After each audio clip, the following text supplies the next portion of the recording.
Royal teaching হোমের পক্ষ থেকে সবাইকে অনেক অনেক শুভেচ্ছা অভিনন্দন। আমি মোহাম্মদ আরিফুল ইসলাম আরিফ। আজকে আমি আলোচনা করব কিভাবে আমরা ইংরেজিতে খুব সহজেই ইংরেজি শিখতে পারি বা ইংরেজি উচ্চারণ করতে পারি। তো এই জন্য সর্বপ্রথম প্রথম অধ্যায় আগে জানতে হবে যে হচ্ছে এ দিয়ে কী হয়। আবার প্রথম আমরা যে পর্যন্ত অক্ষরগুলো জানি, এতে কি হয়, এতে এ হয়, স্বরে অ হয়, আ হয়, আবার এ হয়, এ উচ্চারণ, 4টা উচ্চারণ হয় এতে। আবার দেখো যেখানে বি, মানে যেখানে বি থাকবে সেখানে কি হবে, ব হবে। আবার সিতে হয় ক আর দন্তস্ব, ডিতে ড, ইতে এ রস্বই দীর্ঘই, এতে হয় ফ, আবার জিতে গ বর্গীয় জ, এইচতে হয় হ, আইতে রস্বই আই, যেতে হয় বর্গীয় জ দুস্থ জ, কেতে ক, এলতে ল, এমতে ম, এনতে দন্তন্য মূর্ধন্য, পিতে প, কিউতে হবে ক, আরতে র, এসতে দন্তস্ব এবং স, টিতে ট এবং ত হয়, ইউতে রস্ব ইউ আ হয়, ভিতে ভ হয়, ডব্লুতে ও হয়, এক্সতে কয়জা ফলা হয়, ওয়াইতে রস্ব ওয়াই হয়, জেডতে জ হয়, বর্গের জ অন্তুস্থ জ। আবার দেখো যুক্ত বর্ণ কিছু আছে, যেমন সেইস মিলে হয় চ, ডিএইচতে ঢ, জিএইচতে ঘ, ঝেইচতে ঝ, কেইচতে খ, পিএইচতে ফ, এসএইচতে স। দেখো আমরা এতে 4টা উচ্চারণ শিখলাম, এ, অ, আ, এ, ঠিক আছে। তো এ যখন আলাদাভাবে থাকে তখন এতে এই উচ্চারণ হয়। ওকে, এ যেমন এ লিখছি আমি, এ পেন একটি কলম, তাহলে পিতে প, ইতে একার, এনতে দন্তন্য, ঠিক আছে। মানে এতে আকার ওকার কিছু উচ্চারণ হয় না, এতে শুধু অ উচ্চারণ হবে।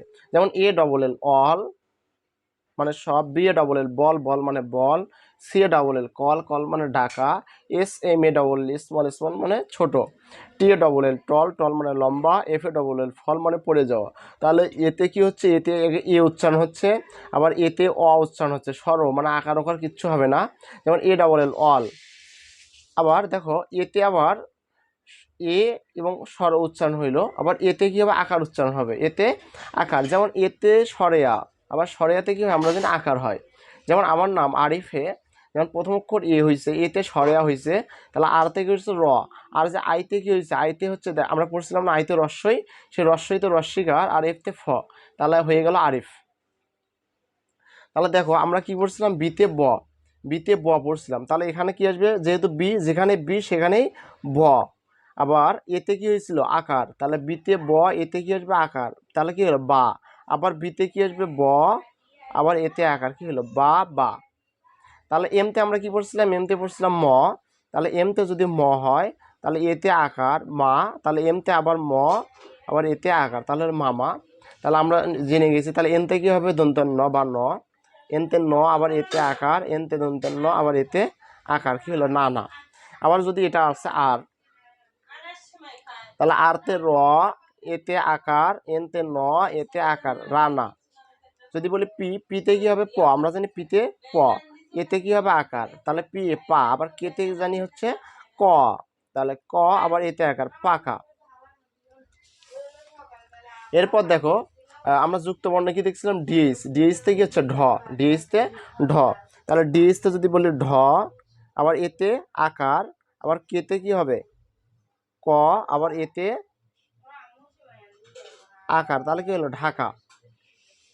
আবার দেখো এটা কি লিখছি, আচ্ছা আমরা জানি না সাপোজ কি, এসতে আমরা জানি দন্তস্ব, এতে আকার, এইচতে জানি হ, এতে আকার, আবার আরতে জানি র, আবার এতে আকার, কি হলো সাহারা। তারপর দেখো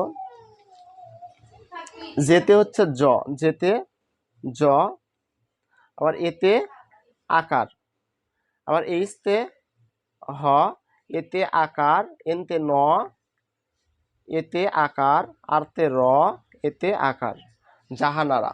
এভাবে আমরা সবগুলো এতে আকার আমরা পড়ব।